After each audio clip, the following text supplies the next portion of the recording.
KXLY4 News Morning Sprint is brought to you by Park Gordon Law. It is 6:52. Time to get you ready for your Thursday with the Morning Sprint. You're okay. Caroline Flynn is live at the Spokane Humane Society, where they are prepping for the Parade of Paws. And Mark Peterson says you'll need a jacket today as changes are arriving in the forecast. But first, a man stabbed in the Logan neighborhood last night and is now in the hospital with serious injuries. Officers say 30-year-old Danny Glanville stabbed a 38-year-old man whose car had broken down in front of his house. Police responded to the home an hour before the stabbing when the two men were arguing. The officers told the men to leave each other alone and left, but were called back after that and found the 38-year-old with multiple stab wounds. Glanville was arrested and is now in jail. 4 climbers are stranded on Mount Rainier. The group got stuck Monday when strong winds blew away their tents and other camping equipment. Now those wind gusts are making it difficult for rescuers to reach the climbers.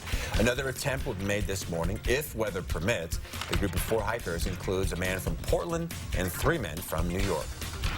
Today marks 75 years since D-Day, the day Allied forces stormed the beaches of Normandy and thousands laid down their lives in the name of freedom. This morning, President Trump spoke in front of a few of the remaining survivors who were there that day, thanking them for their bravery and their sacrifice. Each year, the commemoration ceremony includes fewer and fewer of the veterans who actually carried out the invasion. Their generation is now in their 90s.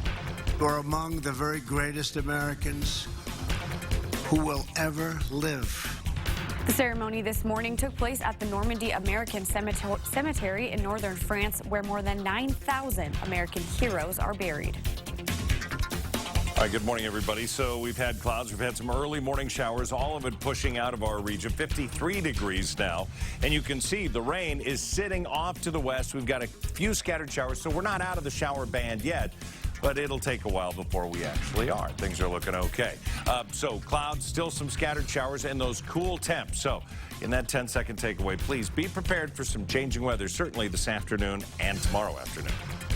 Fire crews hope to have a large wildfire in central Washington mostly contained today. The 243 fires burning nearly 19,000 acres southeast of the Vantage Bridge. According to I-Fiber1 News, fire officials say it's about 50% contained right now and will hopefully be fully contained by tomorrow evening. The Grant County Sheriff's Office says weekend travel on I-90 and a concert at the Gorge should not be affected by the fire.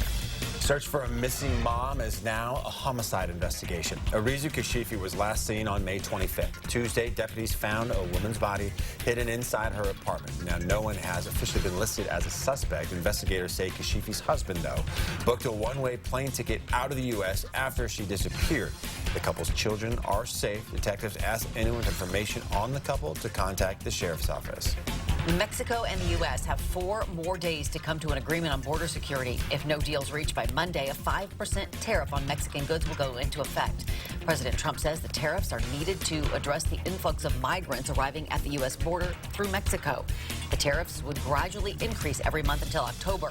Some economists estimate the first batch alone could cut more than 400,000 U.S. jobs.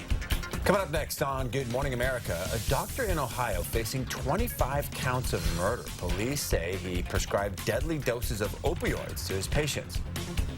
This breach of a doctor's oath is vile. And the doctor's attorney says he did not mean to kill anyone. Now he faces life in prison. An amazing underwater mission exploring parts of the ocean no one has ever seen before. Go on board the research vessel that's traveling to new depths. A critical time for the ocean right now. It's critically endangered, it's critically threatened. Explore a reef more than 1,000 feet below ground off the coast of Florida.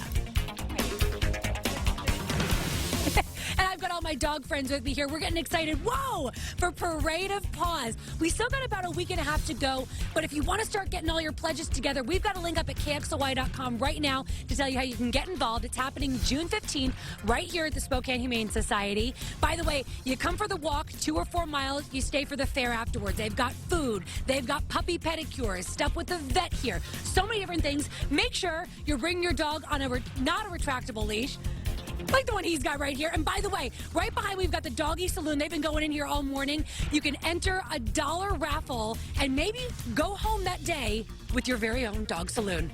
So cool. Well, we are now about 3 weeks from Hoop Fest. Thousands will play in the 3-on-3 tournament, but the tournament also needs thousands of volunteers. If you are looking to get involved in all the fun, Hoop Fest still has plenty of positions open. Organizers are still looking for 150 people to be court monitors. You do not have to have basketball experience. Hoop Fest will provide all of the training you need, or you could sign up to volunteer for different positions like merchandise, team check-in, or scorekeeping. We have all of the information you need to sign up on KXLY.com. A new school zone camera will be watching to make sure you don't speed by Ridgeview Elementary in North Spokane. The new camera was installed on Ash and Joseph this week. Police will issue warnings to drivers who speed through the school zone until Friday. Real tickets will start going out on Monday. Infractions will stop on June 15th when school ends, and then they'll pick back up in the fall. For the first time in decades, the measles have hit Idaho. Latah County has reported the first measles case in the state since 2001. Across the country, more than 1,000 people have been infected with measles so far this year. It's the highest number of cases since 1992. Measles was declared eliminated in 2000, but has since seen a resurgence. All right, of all who participate in Boy Scouts, only about 5% achieved the highest rank of Eagle Scout. But this year, 13 students from Gonzaga Prep's graduating class have earned that ranking. Eagle Scouts must complete 21 merit badges, 24 nights of camping, and an Eagle service project. Gonzaga Prep typically graduates a few of them, but this year's group of 13 has now set a new record. Congratulations.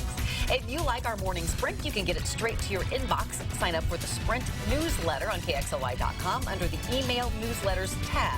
We'll send the day's top headlines to you every morning at 8 o'clock. Well, tomorrow, only on Good Morning Northwest, historic planes close enough to touch. See them in person during the 9th annual Neighbor Day at Phelps Field. This amazing free event is perfect for the whole family. And right now, it's looking like that day is going to be dry. We do have dry weather, although early morning rain, still seeing some of that on the roads. It's going to be 62 with a chance of showers today. Increased chance of shower and thunder shower potential Friday, but the weekend's looking drier, 64. Then things finally warm up Sunday to 72, and then, well, about 90 by Wednesday. Wow. Downright hot for mid next week. Indeed. Thanks so much for tuning in this morning, but don't go anywhere. GMA starts right now.